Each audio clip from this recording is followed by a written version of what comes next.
dissect the trending headlines from absradiotv.com. And later we'll move over to the national dailies. Let's now welcome Dr. Dennis Ekemezi, past Vice President, Vice Chairman of the Governing Council of the Nigerian Institute of Public Relations, NIPR. Welcome to Press Review. Good morning, Roy and Ugwebe Naja. Good morning. Okay, let's have your take on trending headlines from absradiotv.com. Hey, Roy, I'm going to go to Kalibe. Hey, Tiaketi. I check out na ebe Oliako Governor Jele Ebata Mbu no Rifite. Nke ebe ife mebili. Maka na ụmụazị seko isia nọ n'ezigbo nsogbu. Mana ndị oyibo sị na when the two elephants fight, the grass will continue to suffer. So ụmụazị ahụ grass na-atazi afọ njọ nne na nna fameta.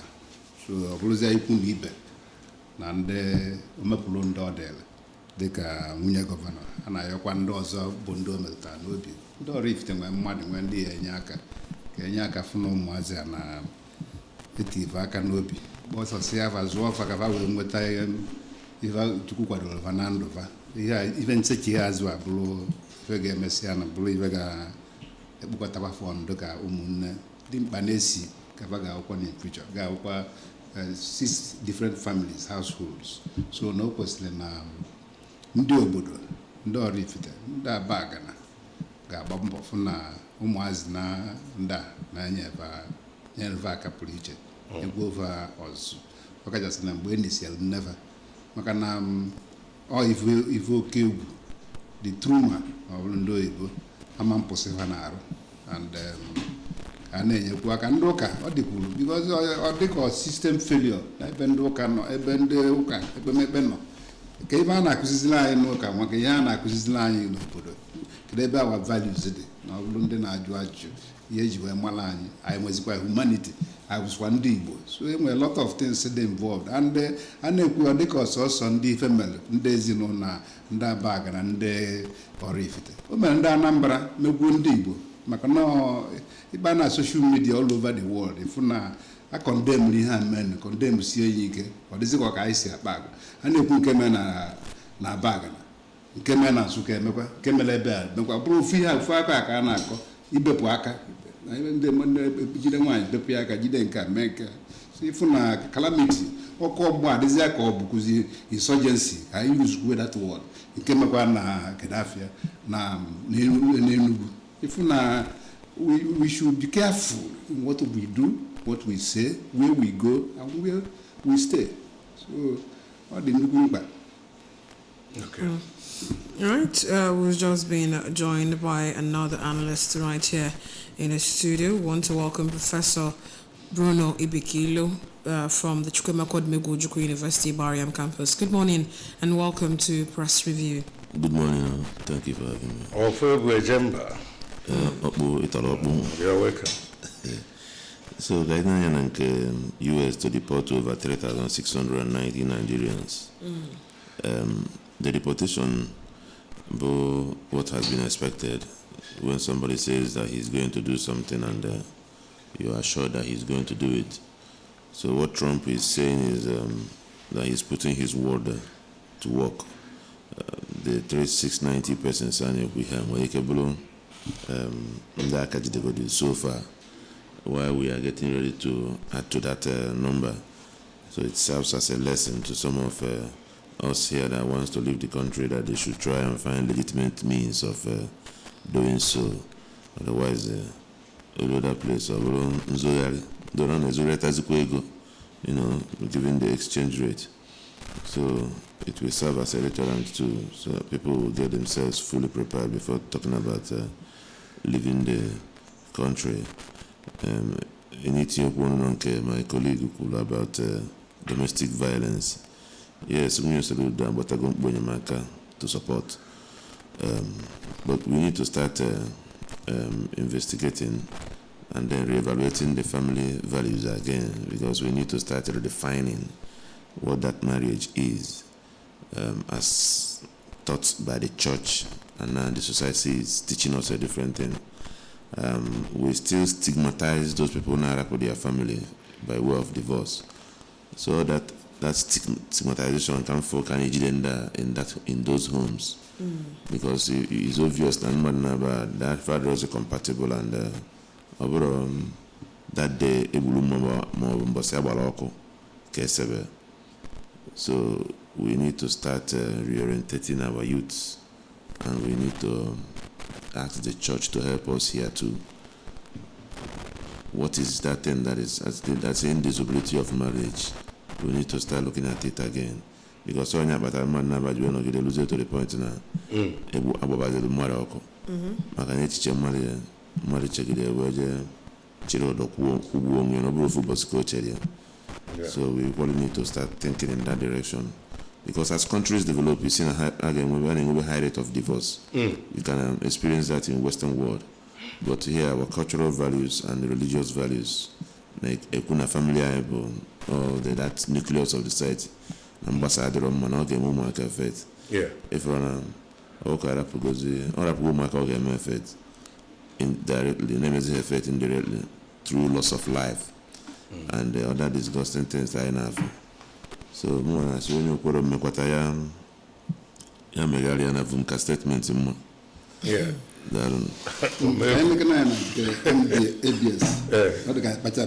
MD ABS ABS MD Molo, who assures NUJ of partnership in capacity building of members.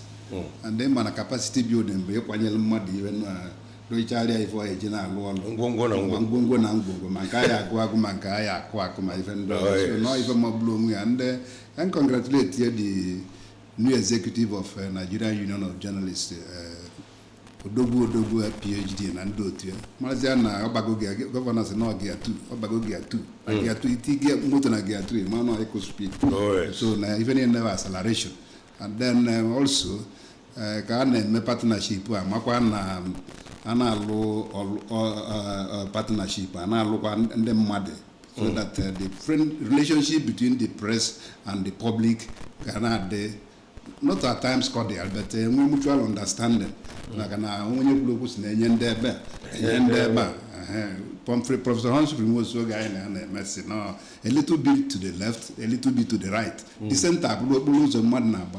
So now I'm advising Odogu and his team to buckle up also, because journalism they changes, more especially get him with citizens journalism. When all born or say breaking news. Because I see no, I'm not coming to news in break.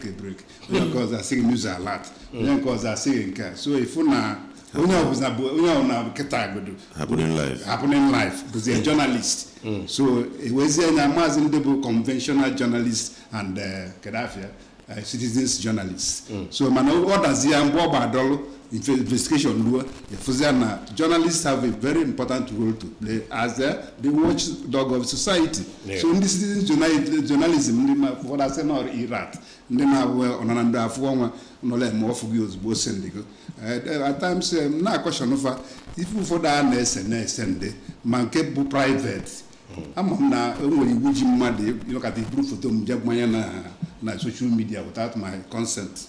I'm quite long way so the chairman of NUJ will also look at this. While the MDBS in a partner with you, kind of capacity building. Also, there are things you should do for your people, for your colleagues, so that when it better lawful also need a training. Now I want to do it here with the veterans. Need to go get an because now. Okay.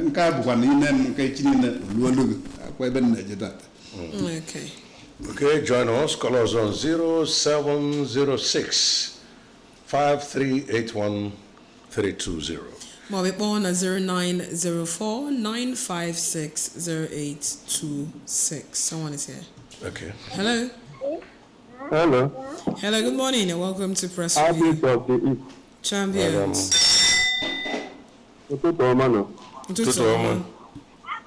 Ambassador Leriba. Boko tukwa about Anambra Parego. MC Nugro Baba Tanobo. Galo. Yeah. biko ka m kwuo okwu maka nke ọrụ efite a gọvanọ anyị na ndị Ada. Ihe m nwere ikwu dị ya abụrụ ife ọzọ bụ dapụ ọ nwere ike na ejidego datụma mana ọ bụrụ ijide ego isi maka na Etinachi ejidere di ya dịka Etinachi amaghị ma ọnyụgo nwaanyị ọzọ na mana Etinachi enyigo edego obodo akwụdodo.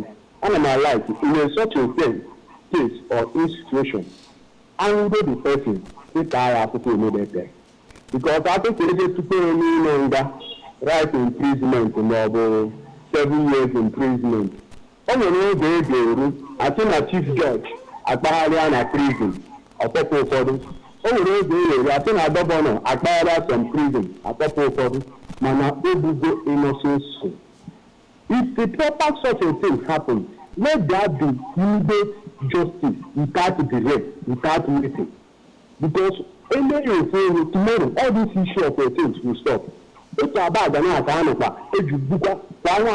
wheelchair people are doing a fear of marriage in Abadan because I'm not what is happening in Abadan. And Abadan people should do something because all people go back into their community. Only one I live in Abadan, so I'm doing our share around the world. That is my take. Thank you. All right, thank you. Okay. Ready here. Okay. Let's now move over to the national dailies and see the trending issues there. We're starting with a Daily Trust.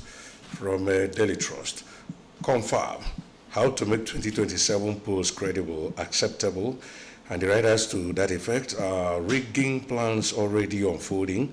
That's from Tambuwal. PDP conducted worst elections. That's from APC. Just 2 points there. Okay. All right. Okay, moving on to the Daily Times. We have on Daily Times on insecurity, Senate rallies support for troops. Abuja court summons Obasanjo Aduda over property dispute. Federal government partners Akwa Ibom on water, sanitation, food security. Indigenous tech will drive revenue trade at Tin Can Port, coming from customs. CBN gives license renewal fee waiver to BDCs. On the banner headline, El Rufai blasts APC over poor leadership. That's all from the Daily Times. Okay, and then we have just from the Punch, letter of gratitude to His Excellency President Bola Ahmed Tinubu GCFR for signing into law the act establishing the Nigeria Maritime University, Okerekoko, Delta State. And then tariff hike, subscribers head for court as NCC talks deadlocked. NCC mom as subscribers insist on reversal, demand a 10% tariff increase. Okay, that's about that from there. Okay, 3,000 Nigerian, labeled as a U.S. mass deportation continues. We are broke, weak, broke. Okay, it's not clear here, so right. It's not too clear. Okay. So let's move to another paper. We'll have from Vanguard, Trump's immigration policy. 5,144 Nigerians face arrests, deportation from U.S. 3,690 among non-detained immigrants. Then 1,454 in detention for various offenses. Federal government's interagency committee already in place, if that's coming from DIMCOM. South governors declare support for Tinubu's tax reform. Governor Abiodun groups oppose Sharia in the Southwest. Edo governorship poll. We are challenging 765 polling units results. PDP witness held tribunal. From the world of sports, FIFA 2025 World Cup. Veteran sports journalists give verdict on Super Eagles' chances. Still on Vanguard, Atiku Obi air-fight attack on us. Pitiful, coming from APC. Federal government deports 828 illegal immigrants. How Wike bankrolled Bala Mohammed's governorship campaign, coming from Dogara. CBN to commence final settlements of $7 billion forex backlog coming from Cardoso. These are the trending stories from Vanguard. And from Nigerian Tribune, Afenifere confirms Dele Farotimi, new National Organizing Secretary. And in a blackout, UCH still negotiating with IBEDC. Paying has not been easy. That's a report credited to the management. 2027, there is an agenda to destroy opposition parties, El-Rufai claims. Bala Muhammad nearly knelt down to collect money from Wike for his election. That's from Dogara. These are the trending ones from Tribune. All right. Okay, back to the analysts in the studio. I wonder the national dailies today, let me say, I don't know. Nigeria is deporting immigrants. I mean, US is deporting Nigerians. I didn't know new things to talk about. El-Rufai is talking about APC. My interest in this Gaddafi, Afenifere and Farotimi. Yeah. Because the careless this behavior of Rotimi, consistency. In Malifi was in many and do be see. And I do say, I wouldn't even challenge you can manga. Yeah. There must be challenge. And not challenge I go face it squarely. And then people should also look at the Yorubas, how they organize themselves and settle matters. You go to court. But if we can see now, I was on a million and Jide will all so that on only fan so the should also learn a lesson there. Obro also a colon general Dogaran and Dana, immobilized the politicians named Zimketa. You would be all calling only land in Diego Vendoza. Fanchoro the same passenger Gavana Jonamut. Yeah. So Farotimi, you see can doggedness because all you to see and that Fenifer. Or Hanes and Debo, then of Anna, who failed to settle matters. I'm looking at the trade of words between APC and Tambuwa. One is saying that the machinery for the rigging of the next election has been set up.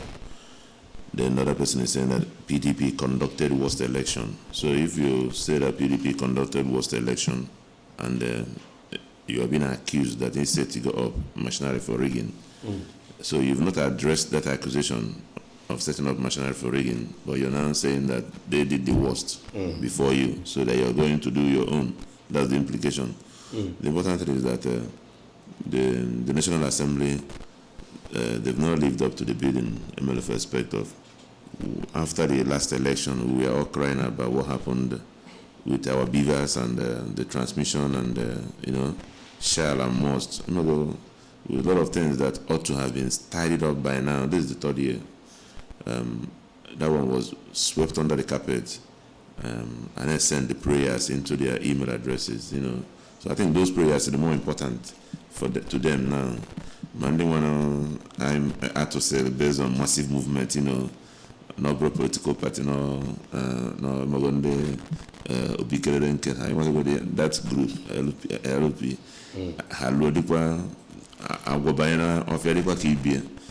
so the masses are losing it because of their actions. There should have been a clear attempt to a high degree. If that those things the INEC as alleged before the next election. So it then means now nobody feeling a worker bonus now. Nobody had not make a blonde. So maybe it was next election. After quite again, so come on, not drum. Now they have the opportunity to make it better. When you're going to watch the then on the tariff hike, telecoms are going for 50% tariff hike, and the masses are asking for 10%. So the 40% in between. Called to get set to zero called the market, because if I have a regulated market, you have to get license before you operate. So it's not a place where people can just come in and then it's not a competition to drag down this proposed tariff increase. 50% for me is high, 10% for me is low. Because inflation is the whole world is experiencing inflation. They can keep your cousins because now in the face of that inflation in Nigeria, I have to go on. So and they face what looks like stagflation. So there could be an increase because everything in modern Africa may go increase. Infrastructure deficit, those telecoms are now going to buy diesel to power up their stations so that we can be able to be talking and reaching out. So it could come, but not at 50%. Okay. Then the public shame where we now have a sitting governor almost kneeling down to collect money from Wike for his election. Were you there? Did you see him? Did you see him now? Is it Wike? Was alleged? No, what I'm saying is Wike has not refuted it. And if it is Wike, is it a Wike finance house or is it Wike bank? So the amount of money in Buhari, just because they are politicians, needs to be quoted too. Thank you. Okay. We have a message on our WhatsApp. We said, I am Honorable Ifeanyi Onuchukwu from Oboji. I am commending wife of State Governor, Mrs. Noye Soludo, for giving succor to the children that lost their mother in Abagana and then over domestic violence. May God continue to bless Solution Governor and his wife for the good work they are doing in Anambra State. Anambra Gadima. Thank you very much. Keep your messages coming. Okay, it's well with the Anambra. He concluded with that. Okay. Keep your messages coming. You can as well drop your comments in the comment section on Facebook and we'll read out your comment or call us. Hello. Hello, good morning, sir. Good morning. Yeah, he's speaking to Naku. I called back again. Please, I want to ask questions, sir. Hello? Hello, can you hear me? Yes, we can. We can hear you. Yeah, I want to ask you this. Indian men are like 2 weeks ago, I have to wait for this station. I would have now when I reach, but still, I'm not going to because of Anju to do. This Indian men are back. That is why. I would have to have how beach of the community. I would have to have how equal go down. Carry the reaction of that equal go down. Carry the reaction of that beach. That is why. Carry the equal go down. Do not know what you know. The temple men. The way na go. Okay, boy, man. I will go and go. And maybe next time I can apply that you go. Carry the reaction here. Keep contribution and that community. Keep on the vision of the community now. That's what I'm asking you. Okay. All right, thank you. And what is his own contribution towards those children? The real contribution. We never hear from Digo, we never hear from the teacher of the community. Okay. Yeah, thank you. All right, thank you for your contribution. Yeah. Hello? Anybody there?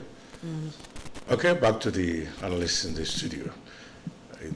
Well, dịka onye jụrụ ajụjụ ọ na okenye anọrọ n'ụlọ egwu ji wee mmụọ n'ọbụla enwezi igwe enwezi president general. I think ihe okwu nwere ebe ọ dabara na the town union should come up with a meeting dialogue resolution and etu a esi dozie obodo fa maka na mkpọtọ nwa ọgaranya akarịghị ogbugbu nke agbagbo mbụ ọtụọ n'ogwe agba abụọ ọtụọ n'ogwe ana m echetakwa abaga na sektọ mgbe anyị na-ejere eki na ebe a abaga na ọkụ nke anyị na-akpọ ya mgba so egbe kwesịrị inwe the meeting emergency meeting of abaga na town development union or town union so that kafa nebe anyị ife na-eme n'obodo fa and wee malụ etu a ga-esi wee sụnyaba aba na nni and then importantly etu a ga-esi wee rehabilitate ụmụazị a eziokwu na ọchọ ọsọ chụba nwatakịrị ọgbanawa ikwu nne ya fa agbanagwa ikwu nnefa mana ndị abagana mana ọlụ dị kedu ife a ga-eme ụmụazị a bụ ụmụ abagana kedu rehabilitation ma akwụkwọ fa ma ife ndị ọzọ ha wee nwee ike wee sonyekwa n'ihe obodo na-eme otherwise panọ ikwu nnefa tocha ịma ife ọ ga-abụ na ọdịnihu so na akene m onye kwuru okwu tụrụ alụ the president general the traditional ruler if I have a cultural problem, so as professor, na I get never anya, we malkwe to agesi boshin cause. Then on do also, kedu ebe ndị ụka nọ nwunye gọvanọ itigo nya mkpu ka ọ dị na mma gbanya bụ mkpu ka ọ dị na mma nke fọzịrị bụ social groups town union and ndị ụka particularly. Okay. Someone is here. Okay. Hello. Tutoma. Kwa kanji da kan metelo ngam. Welo na nye muchi anya. Onye ni na na de ko ni ngam ni ke. Afeje jemba 1. Onya, you are as right as rain. Kan me ke ta odo be ya o. On and no. Eventually to go on and go.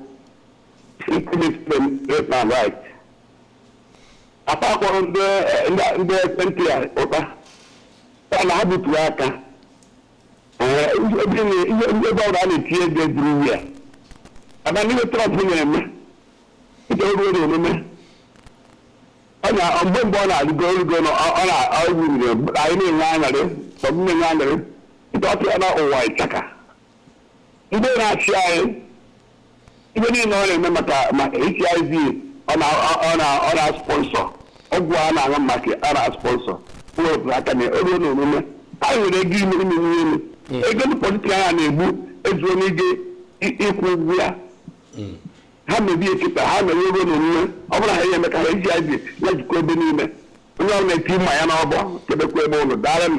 All right. Okay, Prof, as an economist, what's your take on South governors declaring support for Tinubu's tax reform and how it will affect the economy? The support, like we all know, is kind of shocking because people are they raise eyebrow over the reforms. You know, as it we are certain things that are due to some states and aren't taken to some because of the amendment. What is becoming so common in this country with just this hero worshipping mentality of people who are in office, you know. The president becomes, they now mummify or so godify the president that he cannot be seen to be doing anything wrong. They ascribe some infallibility qualities on him. In Nigeria. So we need to start looking at criticizing most of this. I'm not so at peace with the new tax reform because I draw fair to everybody. Reform of such nature should be fair. But running about the major challenge. Well, the major challenge is that we need to increase our ease of paying tax. Okay. That ease of paying tax aspect should be looked at. We need to incentivize tax payment, but people will not be disposed to paying tax with ease when they are not seeing the other side of the divide coming up with social services that will be enough. Okay. You have almost some countries, somebody can dash you and goes, I want to pay my tax. Give me a job. I don't need, you got what I'm saying? But here, I do it that way. So ease of paying tax, one, government should reciprocate by putting this tax to work, like what we see in some of our, some parts of Anambra here, the solution is here. Taxpayers' money in action. So, or if anybody will make tax, but at national level, most of these things we are not seeing them as much as it could be. So, nobody will put that what they call disposition to equal tax. Over time, tax to GDP, tax as a percentage of our GDP, can be very low, very, very, very low, relative to sister countries or peer countries at the same level of development. So, while during Buhari, I think from maybe 6% as it were before to about 10, maybe 12%. So we need to start working harder. Countries that are a little, South Africa, Ghana here, they are up above 30%. Some, if you go to developed countries, and up to 50, 40 something percent. So I think I is so laid back with paying taxes because maybe Nayak have borrowed those tax working for us in terms of welfare and then what from it. Okay. Then they're in a position again trying to bring up Governor Abiodun and other groups oppose Sharia in Southwest. So if we have accepted Sharia in the North, and they in the North accepted it, now the few Muslims anywhere in the West are now trying to bring up Sharia. As far as I'm concerned, the Constitution, I'm a supporter of Sharia because the Constitution saw Nigeria as a secular state. Allowing Sharia to come up is trying to bring what you may call a theocratic state. So that means I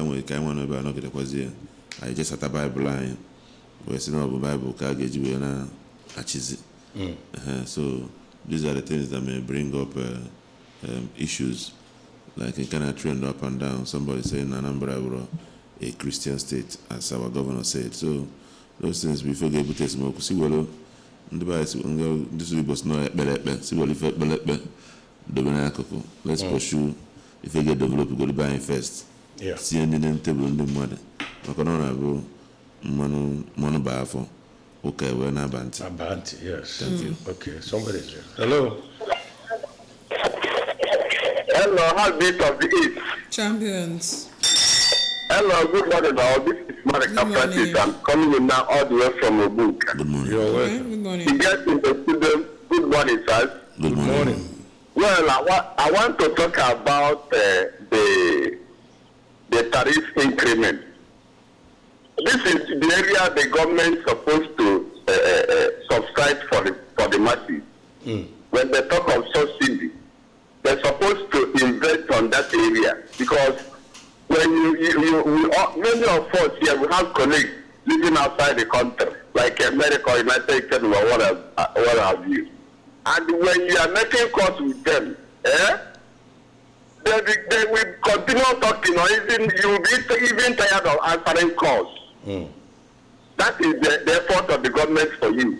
So now they know that everybody has the phone. Even 80% of Nigerians are using phones now.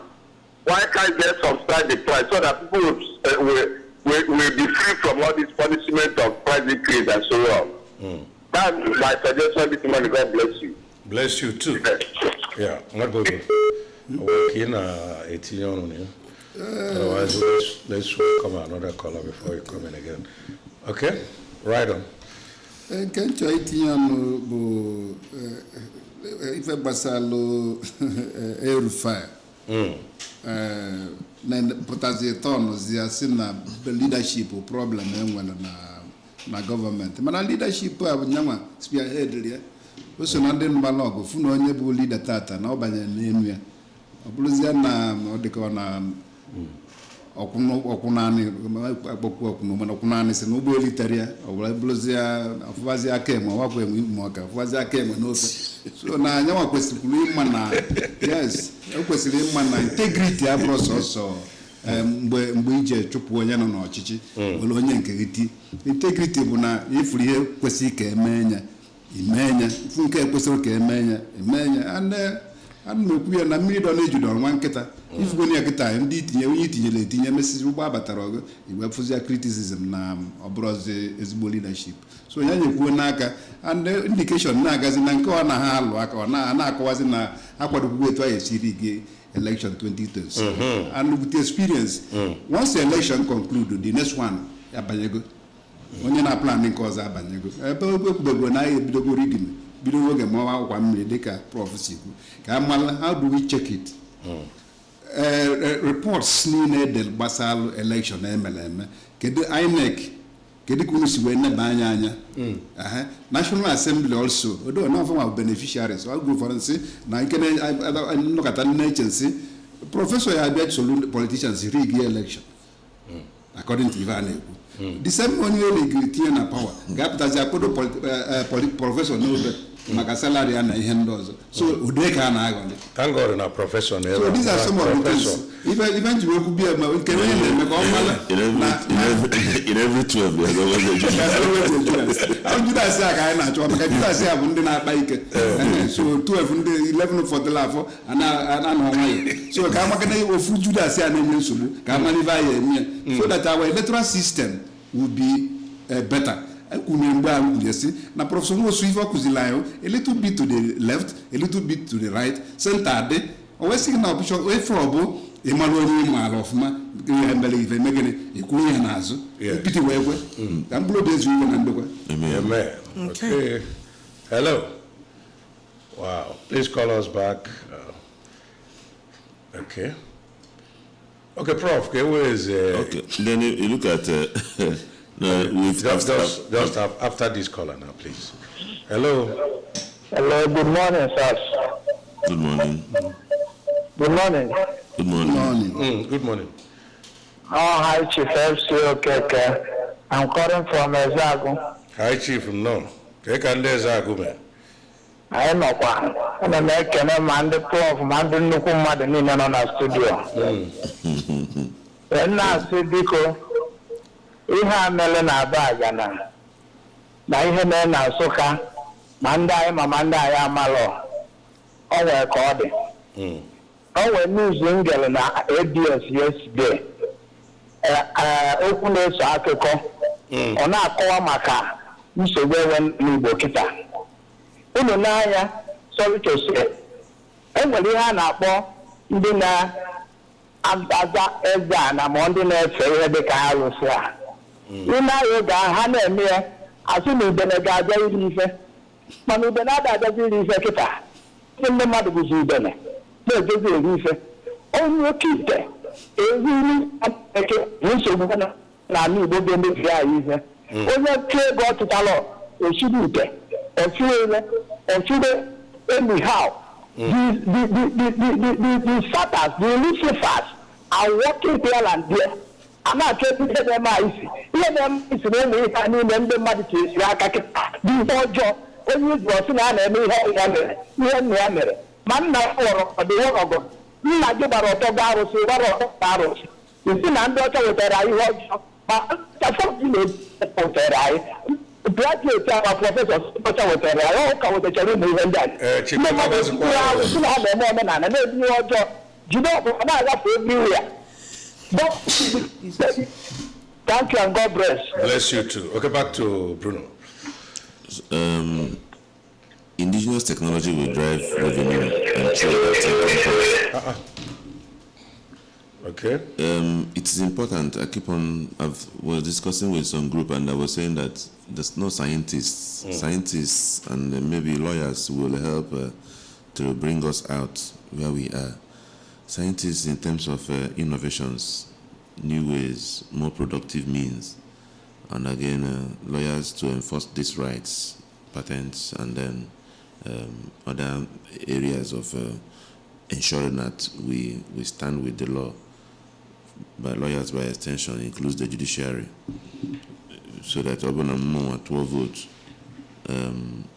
Modoibo 12 votes.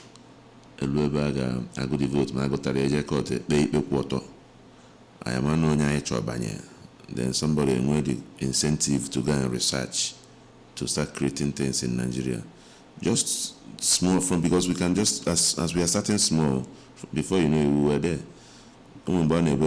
something as not China when we say China and I refer as the low quality but today that China was the hub that even America now today so nobody says that we cannot get there, but unfortunately I can at the primitive stage where I can look at where million look at federal government to partner with governor of Akwa Ibom State on water sanitation and food security. That is Akwa Ibom, a riverine area. Mariga Felasna water everywhere. But no water to drink. So we can't treat our water to drink. Countries in the deserts, and we have all these resources in Wapansobu. Food security in a state like Akwebom, Bowman Grove. Kezifende Yobe na Kebigeme. So we need to start rethinking on approaches to ways of coming out of our challenges, then redirect our youths, because reading us in Western ways of doing it. I was asking my students, some of them, where would you want to be or see yourself in the next 4 or 5 years? Unfortunately, more than half of them wants to leave Nigeria to go and look for greener pasture elsewhere. Then others want to do business. So I say, who is going to the farm to produce food? Okay? How much is 1 liter of oil, 1 liter of fuel, that's PMS? Then how much is a liter of red oil, manuni? The manuni is more expensive and nobody is going to produce it. All of us are going to look for job now. Oil company, that is Shell and big companies that are in the urban area. So, but we need to start redirecting, re-incentivizing those areas. It's very good. Yes. No fees in Moliki Murugo 10 to 15. Okay? And now I know manager 1 kg meat on. Yeah. Okay, so fast. If I have money spinner, so how much that energy to go into it and then make the money from there. But I know when I dig on and down, I chitra zanaka na bonukumoto.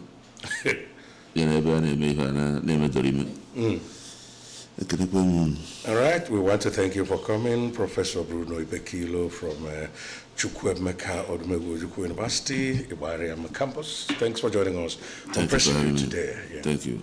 I also want to thank Dr. Dennis Ekemeze, past Vice President and Vice Chairman of Governing Council of the Nigerian Institute of Public Relations and IPR. Thank you so much for coming on Press Review. But I see I saw my father go for us say you do come. Oh yes. Okay, I'm Roy Kurife. At 9 o'clock we'll be together again on Unzuko Anambra. And I'm Uche Chukwu Ebonam. Stay with us.